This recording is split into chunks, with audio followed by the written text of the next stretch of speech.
Hello there and welcome to another edition of Times Exclusive right here on Times TV with me, Wezi Kasambala. We are in the capital city here at Parliament Building, where I'm being joined by the chairperson of the Public Accounts Committee, and that is Alekeni Menyani. Thank you so much for joining us. We're so happy to have travelled all the way to the capital to get a hold of you, because you don't come to Blantyre. No, I do come to Blantyre. You seldom come to Blantyre. Not seldom. I am married in Blantyre, actually. Ah, yes, okay. So I usually have to come there. Yeah, it's a second home. Okay. Yeah, sure. All right. Well, we're here because we want to put you in the hot seat. As you know, that's what Times Exclusive is all about. Yes. A number of issues that we want to look at, but obviously the biggest one is the audit reports that you've been carrying out throughout 2017. Yes. Now, how far are you in terms of the scrutiny that you've been engaging in terms of this audit report? Let's start there. Yeah. Actually, the whole audit scrutinization process that was going on in between November and December was aided with finances from the World Bank, right, with one particular aim. And the aim was, when I came in as chairperson of the Public Accounts Committee in 2014, the committee was scrutinizing a business of 8 years ago. Right. So it had a backlog of 8 years, and it was becoming more or less irrelevant. When you call a controlling officer, you take them to task for issues that had happened 6 years ago, and they tell you that we have improved so much. And therefore, we decided to clear this backlog. And as I speak now, we are in the meeting doing the audit has ended. The financial year ended at June 2016. Right. So we have come neck to neck with the controlling officers. Okay. Yes. So when you say that you've come neck and neck and you're now concluded, what does that mean in terms of the process? So you've done the reports, now what?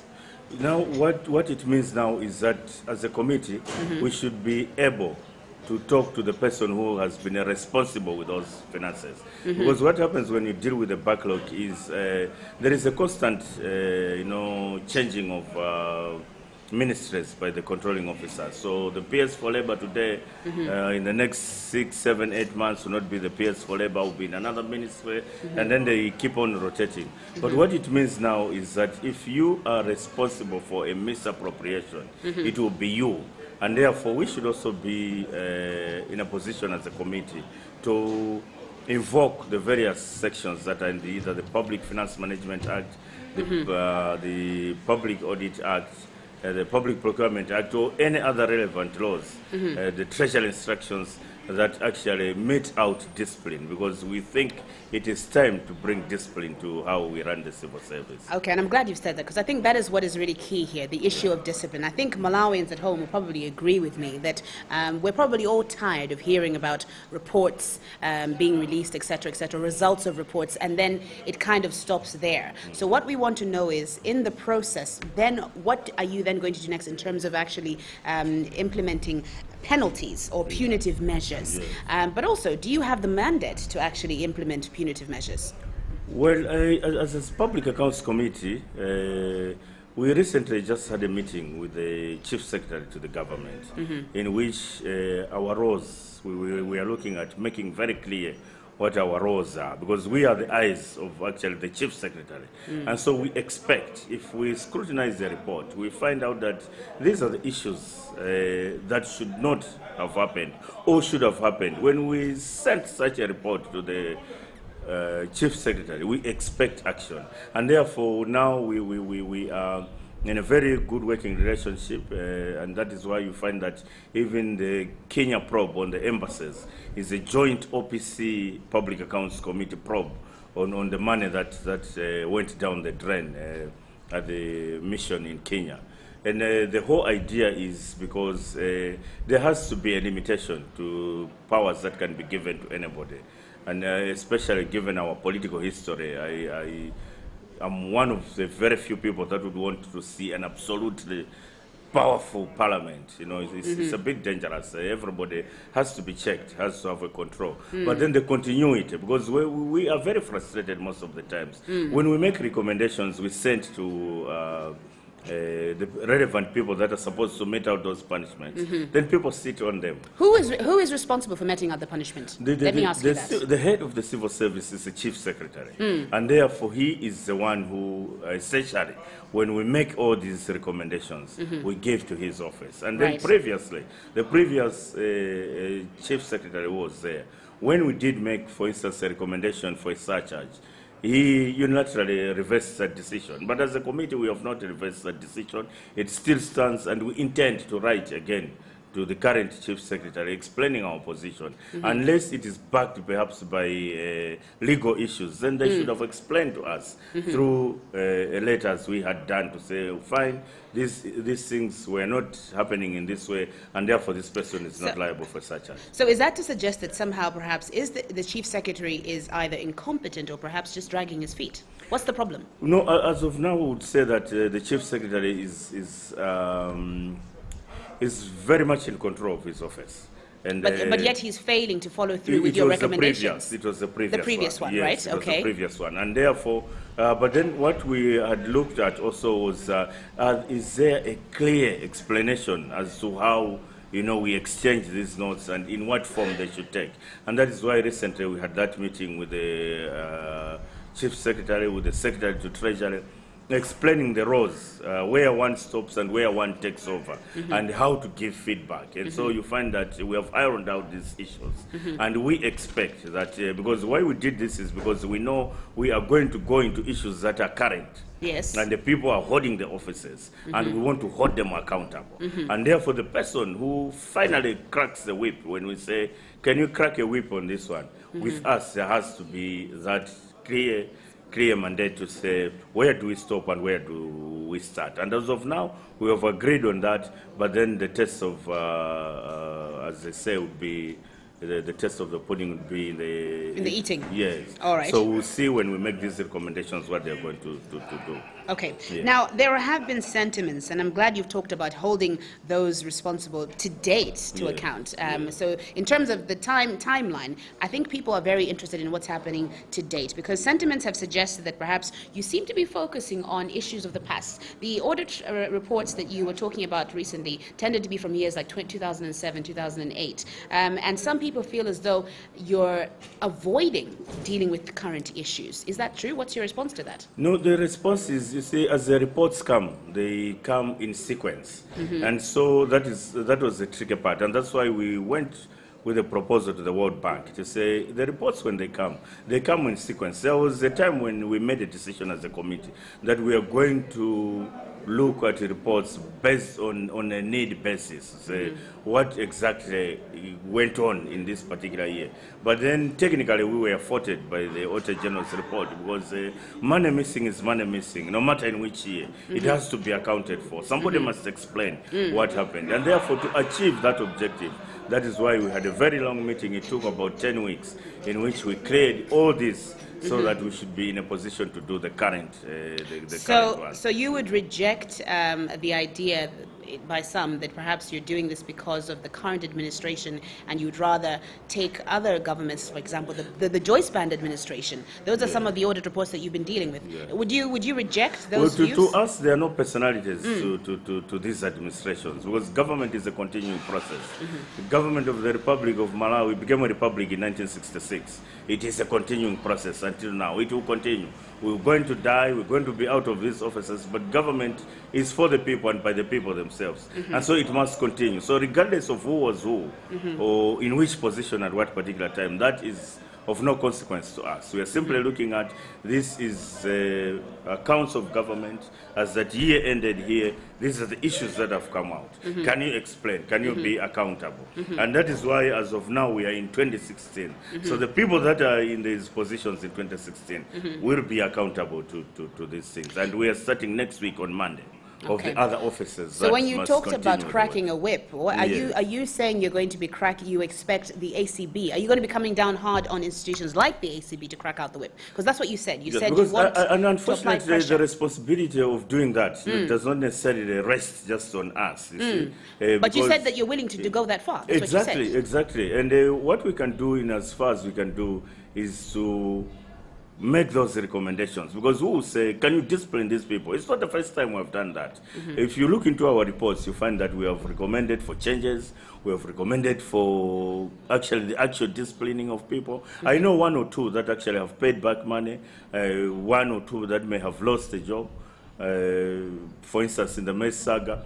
And we expect that every other time that we make these recommendations, those that must follow up must follow up. If they cannot, because of maybe legal challenges, then they must explain to the public, they must explain to Malawians themselves that whilst Parliament had made this recommendation, we haven't been able to carry it through because of ABC. But mostly there is silence. And so we are acting sometimes maybe, because perception is also dangerous, because you may perceive something that is not really there. But their silence gives us a perception that perhaps they have developed cold feet and would not be in a position to crack a whip on people because presently they're in power. Okay. Yeah, so that's a dilemma in which my committee finds itself into, that it may come very hard on a situation, and then the next person who must, help us to finally finish the job is developing cold feet from loses steam, from my perception, because there is no feedback. But perhaps, and is that because they perhaps are under some degree of political pressure themselves? I think these are the issues that you must now go and probe, as a media, as I said, as a fourth. But you must have inside information. You must know what's going on.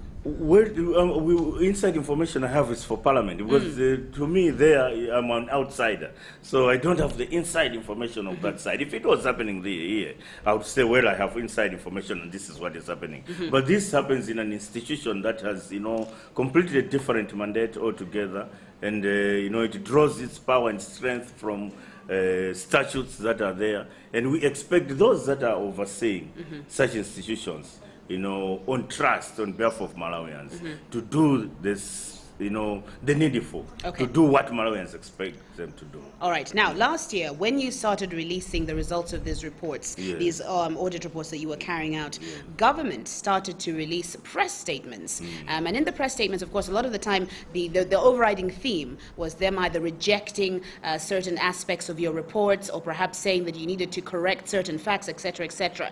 To what extent did that impact how you then continued to carry out or execute your duties as an oversight body? Yes. No, those people are employed to do that, basically. If you are a spokesperson of a ministry, I think you are there to do some kind of PR. But then to us, so you would as say a committee, it's just PR? It's PR. And we as a committee so you had your facts felt straight. that the blows, they can feel the blows now. It means what we are saying is going through, because if they were not outrightly responding, would have been surprised. But in trying to correct this information and that information is in a way a form of acceptance of responsibility, that indeed something somewhere is not wrong, but perhaps that we are not just sitting idle, we are doing something. And that is why after that we had a meeting with the Chief Secretary to say we need to follow through this properly, not through somebody issuing press releases. They could, they have a right to do that. They could, but it does not help matters, because the whole idea of oversight is we want to improve efficiency of the system, is we want to improve economy in how we manage public finances. Is because we want to be effective in the manner in which we deliver public service. And in a man, if we are going to, if we are taking that route to achieve efficiency, effectiveness, and economy of how public finances are handled, and somebody just releases a press release, then what objective are they would they want to meet? Because the objective, the overall objective of why Parliament has been given oversight role is that we must improve the systems, eventually improving the very lives of the Malawians. All right. So in other words, to you, those statements were just water off a duck's back. It didn't mean anything to you. No, it didn't. You're adamant that you had your facts straight. Yes. And you were correct in your results. Exactly, and I would read through again, and I can sense the panic in them, and I laugh my lungs out when I see those press statements, and that is why, as the next strategy with the committee, we sat down and said we need to engage the Chief Secretary so that there is that formal working relationship between himself and us, because you see. Where they choose that kind of communication, that where we write them and they come to me via the media. It's like they are avoiding, giving each other feedback. And what one would think is because they want to protect themselves from the wrath that would come from the one who has a whip itself, who is the chief secretary.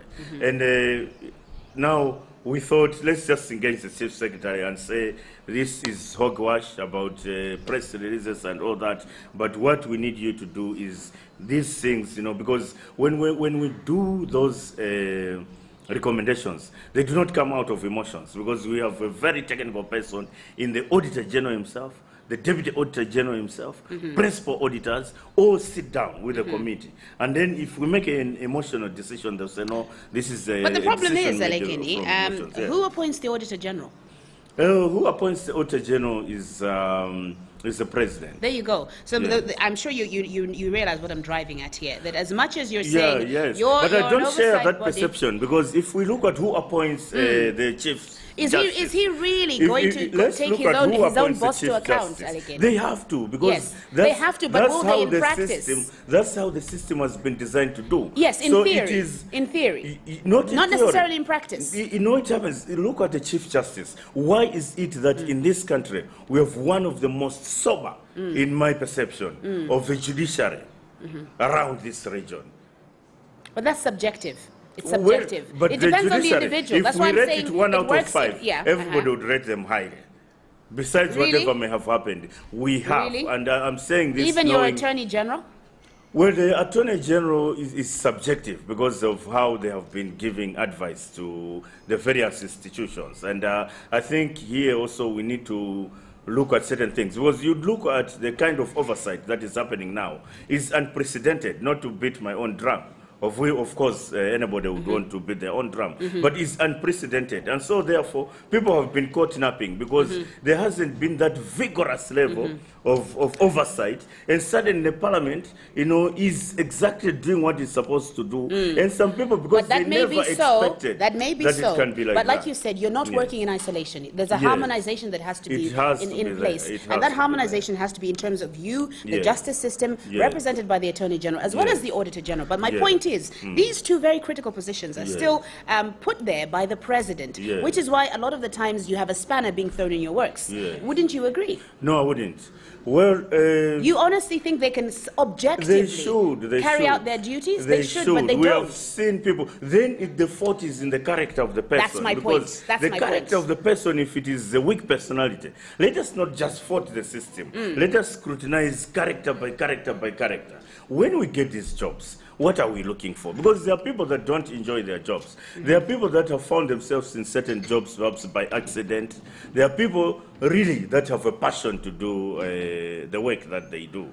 And therefore it's high time that in the recruitment, in the selection of people that hold offices in this country, we remove nepotism, we remove incompetence. We should put people there that should have been there because they have nothing to lose. They know they are competent and they are going to work according to what... Do you remember initially 518 billion kwacha turned 236 billion kwacha? Yes, the one that keeps on getting slimmer. That's one. I think that comes to mind when I think about how the positions are compromised, because there was a lot of flip-flopping from people like the Attorney General saying one thing and then people like the Auditor General saying something else. You remember this very vividly, I'm sure. So those are the classic examples where I say it doesn't work. The system does not work. But then if you look at who has been slimming down the money, you find that actually are private firms.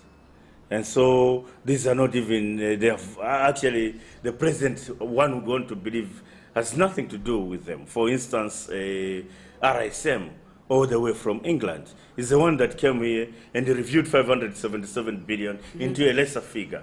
There was another report was done, I think, by, is it so you're saying this is the international community's fault? PwC is very independent of the structures that we are saying. It, further trimmed. It fought actually the Auditor General. So between the two, the one who was braver was the Auditor General actually to reveal that the money actually is $500 billion.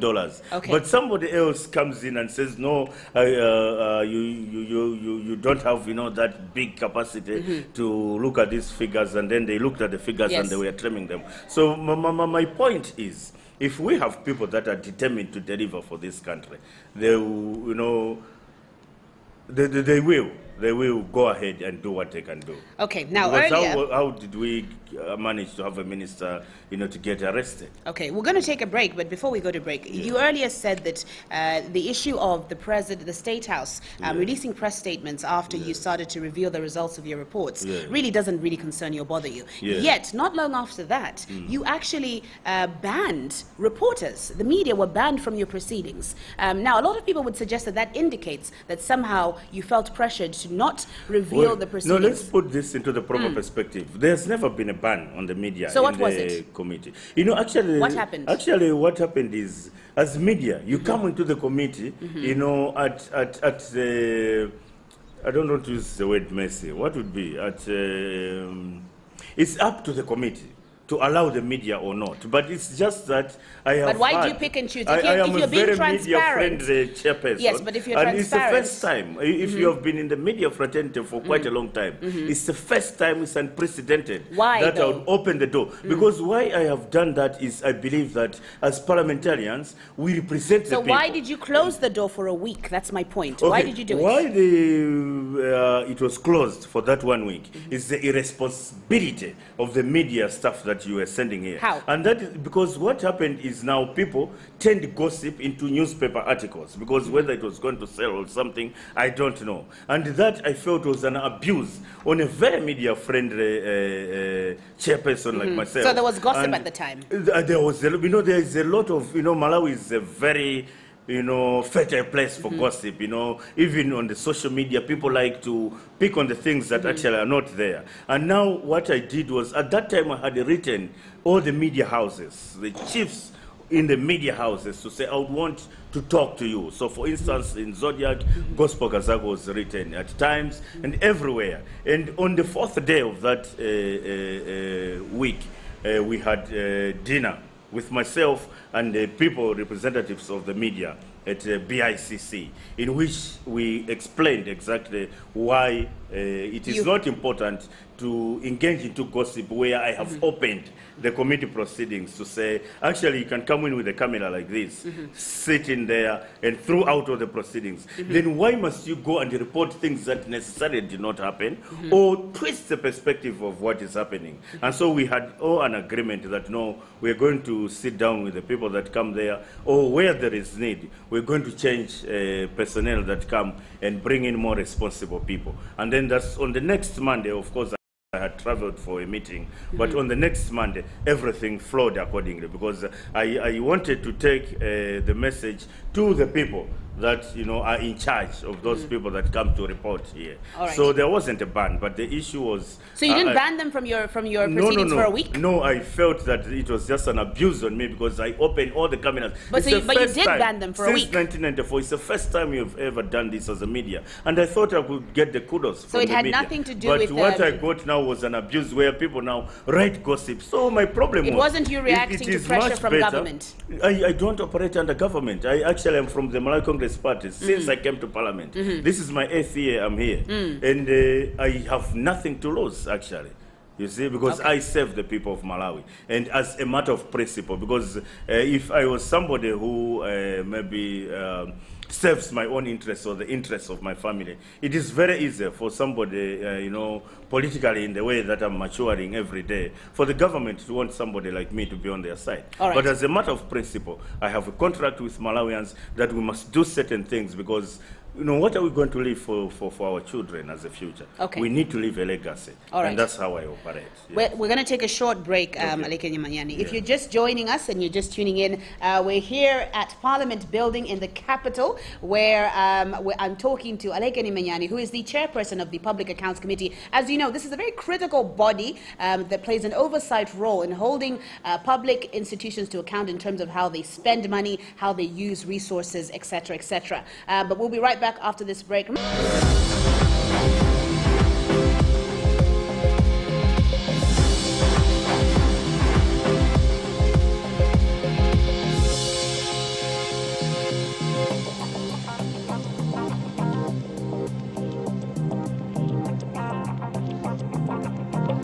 welcome back. You're watching Times Exclusive right here on Times TV, all the way from the capital city of Lilongwe, where we're reporting or covering an interview right here at Parliament Building with me, Wezi Kasambala. And today I'm joined by Alekeni Menyani, who is the chairperson of the Public Accounts Committee.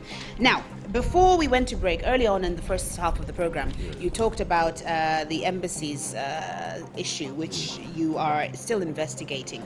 Now, you're actually planning to go to Kenya, I believe, to investigate some malpractice that happened there.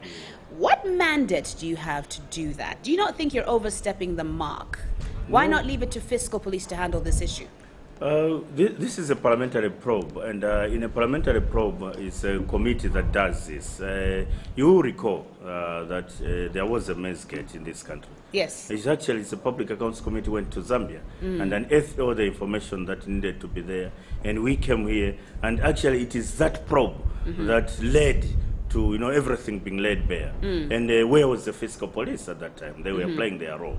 So they were playing their role. Yes, we are very independent of any government institutions. The moment you start to lump us together with them, we become compromised together. No, but that's the point. What I'm saying is, you have your role, you have your remit. So do they. No, this started here at Parliament, in which the responsible controlling officer, the PS, was called to explain on these things. And when we explained, we kept on digging things that the explanations were not plausible, to say the least.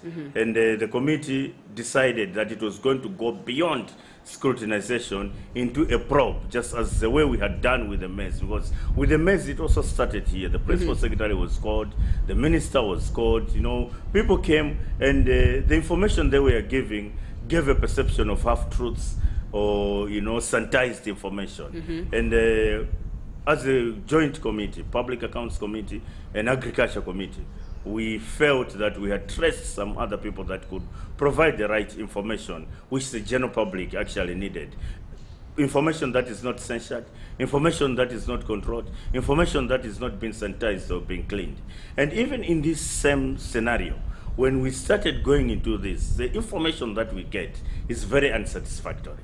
And therefore, that is why, in the same manner of the maize gate, that the mission gate now, it has to be probed. And in being probed, there are 3 firms that are Kenyan in nature and registered there. We have already traced them, and for them, they could not come to appear before the committee. So what we are doing is we are simply going that side to meet these people, because they are ready to give the committee information. But then they have indicated to us, we do not have the resources to leave Nairobi, for Lilongwe, appear before the committee, and give the necessary information. Is it not possible for you, leave your Lilongwe, come to Nairobi, you interview us, whether the embassy, where we are going to agree, whether the parliament, where we are going to agree, we are fully cooperating. So they have given us the full cooperation. The only thing that they must do is that, because they must appear in person and then be probed. And this is exactly the process that we are going to do. And then when we come back, we're going to continue from where we stopped. Okay, so the point I'm trying to make is, are you doing it purely because you feel that there isn't enough being done, or because it actually still falls within your mandate? Are you doing it out of a sense of conviction? This is actually the job of the Public Accounts Committee. That is your job. Even where it's unprecedented, even when there's a geographical factor? We're going into the Malawi mission in Kenya. It's in Malawi. When we go there, the flag that is flying there is the Malawi flag. So we are going into Nairobi, but we are going into the Malawi mission. So what are you leaving for fiscal to do? So what's the fiscal police going to do? The fiscal police have their own role to do, and I cannot answer on their behalf. I've never been a policeman. I've never worked in the fiscal police, although I know what they have to do. But the fiscal police in the maize saga, where were they? Did they give you the right information as Malawians? They could not. And in this situation as well, where were they when the money was being stolen? I thought it's a question you're going to ask. And go and ask them, why is it that it has taken all this time, them not even seeing that there is something? It takes a parliamentary committee to ask that, no, there is no way a mission that has been closed can drain all these millions of United States dollars. This is public money. It's coming from the coffers of the people. And so what is happening is we are going into the mission, our own mission, the Malawi mission. The people that we send ourselves here at Parliament go and represent Malawians. We have business interests. We have security interests. We have all these interests. We need a mission. We need somebody to go and represent us there. And then you go there and you start playing with the people's money. Is it not worth it that we must come to you and then take you to task? And that's the simple thing that we are doing as a... Okay, so everything that you're doing now in terms of this trip to Kenya, this falls all under your mandate. Exactly, just as in the maize gate. Right, just as, okay. This is just another version of the maize gate, only that this now is on the money that was in the mission's account. Was been drawn by Malawians, but then they were saying they were contracting these Kenyan firms. And so when we ask these ones, the Kenyan firms also are ready to provide us with all the information that we need, because they have contract documents and everything and what they were being asked to do, and they want to tell us, you know, that this is what was happening, because they were just being contracted. It was Malawians in the mission, all that were going there to supervise the mission, that were doing all these things. Okay. Yeah. All right. Now, in terms of... And also just to add on is because there's been a lot of destruction to property, which we want to physically see, which is being reported. That when you say destruction, what do you mean by that? When we reopened the embassy, the chancery is unusable, the residence is unusable. Now, we have properties in Kenya. Those properties are for Malawians, because Malawians have a tendency of looking at things as government buildings, as government things. But these are their own things, because it is their taxes that actually put up such structures as these ones. Now, what happens is, if we have a chancery, we have a residence constructed in one of the most, it's an expensive place to own property in Kenya, where we have these things. And then we send in a mission, and the mission is renting again, because this is where now the query started coming in. Why is it that we are having to spend all this money renting houses in the same location where we have property? And then things started coming out. No, there was this thing that happened. There is a person who actually opened a factory in the residence. And by the time they were removing the machines, they did a lot of extensive damage to this building. The chancery was being misused. There's a lot of damage. And therefore, we're having to rent when we already have property. And it called for a probe to say, and then why is it that this situation hasn't been looked into? Why is it that people don't want to normalize this situation? So that's when, you started hearing about the Cairo Mbutia, that this is a law firm that is charging 10 times more than the person that was there to take care of our properties. But then when they are charging 10 times more is when there is extensive damage to the property again. Where is the money going? Cairo Mbutia must tell us, when you got the money, who are you handing over to? Because that is the one, when we come back, that we want to tell you Malawians now to ask fiscal police to go and arrest that person if there has to be an arrest. Now, when we look at the investigations that you've been carrying out and the scrutiny, there are times, and obviously after your first proceedings, the stakeholders, or whoever's concerned, or the parties go back, and then they say, right, we've come back with more evidence because we feel that this was not right, etc., etc. Are you convinced by these the returning of these stakeholders when they say you need to correct your facts? Is that enough? Because that seems to always happen. When you release results, whoever's concerned goes back and says, no, this was wrong. And they have justification for their actions. Yes. I think it's in the human nature for anybody who feels that their status quo is, under question or under attack, to want to defend themselves. And I think they have all the right to defend themselves. But the issues should be, are they defending themselves with the right facts? Or are they just trying to bluff us into, just abandoning that? And I think this is also the attitude that has killed this country. If you look at this country, the kind of infrastructure that we want to get content with, our hospitals, everything is like we are maybe where we were 10 years ago, 15 years ago. We are not moving. Why? Is because people are getting away with abusing public resources. People, feel there is no consequence whatsoever, even if I was to abuse this money. And you see, as a committee, that's why the mantra has been, we are not doing business as usual. That's the mantra of the Public Accounts Committee presently. It has been agreed by members, it's business unusual, because somebody must, be accountable for what they do. But it's because it is in the same attitude that's been embedded in us that it's government money. So even the one that we have given thinks they are embezzling government money. But there is no such thing as government money. It is the people's money. It is their taxes. Tax and non-tax revenues are contributing to that place called the number one account. And then people must not just dip into number one account, come out, and then go build a house in new area 43, and we leave them at that. It's high time we must start taking people to accountability through the existing legal means. We're not going to do this, we're not going to come to your house and physically pick you up. We're going to do a probe as we want to do in Kenya, and then bring out the facts from the probe, lay them bare, and then it will be up to those that love this country must continue with this work. So the challenge will be, those that we are going to give this information, are they going to continue from where we started? Yeah, because that's the other thing. Once you've now concluded your investigations, whether you hear proceedings once, twice, 3 times, what then happens after that? And I think that is what, as Malawians, we are interested in. The process is really immaterial. It's the ultimate goal. Exactly. How are these people going to be held to account? Exactly. Do you consider yourselves the white horse of these processes? Because the way you've been describing yourselves is as though you feel as though you are the ultimate in terms of finally sorting out the problem of malpractice, corruption, and abuse of funds in Malawi. Yes. I am not sure whether there is a white horse or a black horse, because I'm a black man and I believe black is beautiful. And I could be the black horse that By white, I mean purity. Are you suggesting that you are the... There is nobody that should claim purity, I think. But where you've been given a responsibility and you accept it, you must accept it in the true sense of accepting it. We have been given a responsibility as Public Accounts Committee, the mandate, the legitimacy.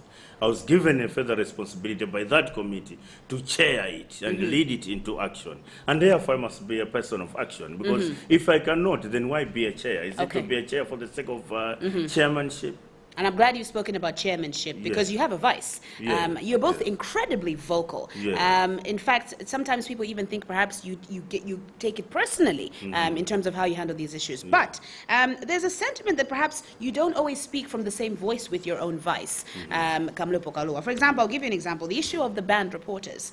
When it came to light that perhaps reporters or the media had been excluded from your proceedings, you said you weren't aware of that. And yet Kamlepo Kalua was clear that, well, yes, you've been banned, but you weren't aware of that. Yes.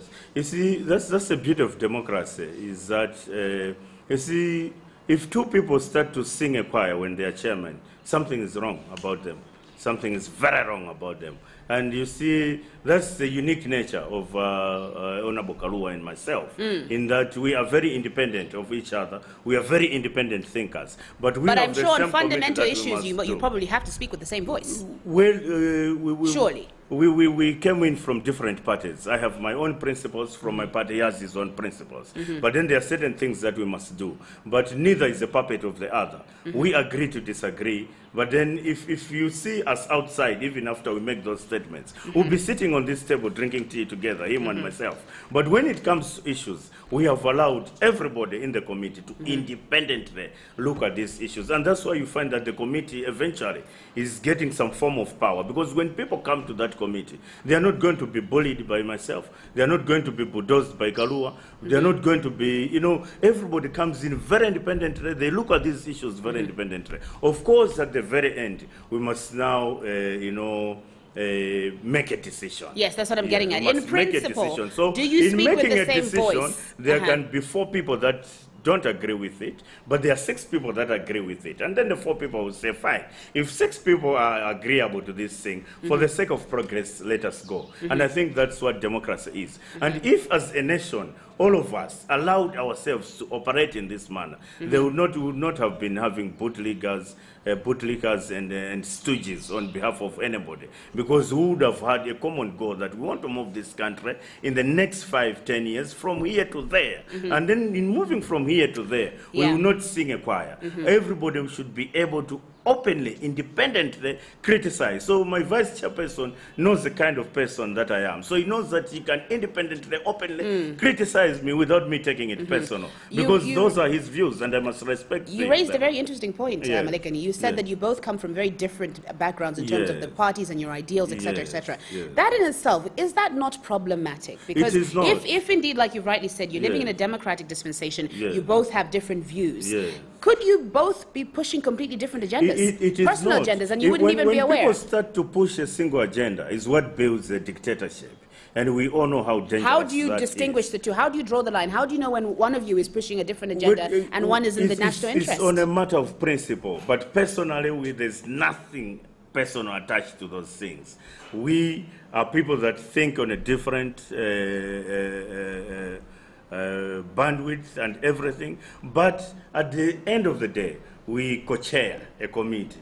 By the end of the day, a decision has to prevail. Because if we were to make decisions of which I should be happy with, I'm going to derail that committee. Because there are certain things that I'll be happy with, which people in the committee feel that, no, this is useless, or this is not the right direction to go. And therefore, I am such a person that I am very open to criticism. And the whole committee knows that if you criticize our chairman, does not take it personal. I take it as a way of improving things, as long as your criticism is not bordering on malice. So in other words, we as Malawians just have to hope for the best, that you and your committee and indeed your vice are really speaking for Malawians and the national interest. And neither of you is just pushing your own political We want agenda. To do that. We want to do that. There is a political space where we go and push our agendas. You see, we are in that committee, we are 27 of us. You saw when we had to vote for the 50+1 thing. Those 27 people, you mean voted. The farcical vote? It was, everybody voted according to their conscience. But you saw today in the morning the way people are in that meeting. They are all together in the spirit of oversight, greeting that controlling officer from the Ministry of Health. And I think that is what democracy entails. That people can do this, but at the end of the day, I hope and wish that if all of us had an ultimate goal, and I think it's high time now that we have an ultimate goal as Malawians, and all of us should be going there. So whether you're going to go there somersaulting, or go there flying, somebody goes there crawling, but the ultimate goal should be met at the end of the day. Finally, are we winning this fight against corruption and abuse, very quickly, of public resources? Because that is what is killing Malawi. Malawi is on its knees and is failing to move forward because of this poison, this corrosive problem of corruption and abuse of funds. Very, very quickly, 30 seconds. Are we winning the fight? We have to win this fight. Do you think, are you doing enough? Is enough being done? Well, everybody must do their part, but for the committee, I think we have done enough. We have done enough. But I think everybody must do their part, and this battle must be won. We should not give up on these resources. And judging by recent developments, there are quite a number of measures that have been put up and are going to go around as a way of, through seculars and other practices that, essentially are coming out from the reports that as a committee we have been bringing to the attention of the people that are in the executive, the people that must run the government, because there are people that are charged with that responsibility of running the day-to-day affairs. So from that, I would want to think that we could not be winning the whole war, but perhaps a battle has been won that we can step on and fight to win another battle again. Yeah, because it's all well and good releasing these beautiful, lovely reports when there's no real actually, action they're very ugly reports. They don't like them at all. All right. If you meet controlling officers, they'll tell you that some of them are rude reports. They would want to think that. But I think I speak on behalf of Malawians, and Malawians deserve better. It's high time we as leaders, understood this, that Malawians deserve much, much better than what we are currently. So you fear no one? Well, well, the fact that you hesitated is worrying. Because indeed, as an oversight body, your immediate response should have said no. No, what I mean is you don't fear the powers that be. Well, the powers that be have that power and trust from myself. So why, but you hesitated. Why should I Your fear hesitation my own speaks power? volumes. No, because Alekeni I was Menyani. looking at, I fear God only. I only fear God. All right. Thank you Nobody so else. much for joining us on Times Exclusive. It was such a pleasure having you here. Yes. That is where we're going to have to leave this week's edition of Times Exclusive. Of course, we'll be back next week. Remember, today I was talking to the chairperson of the Public Accounts Committee, Alekeni Menyani. But from me, Wezi Kasambala, for Times Exclusive, it's bye-bye.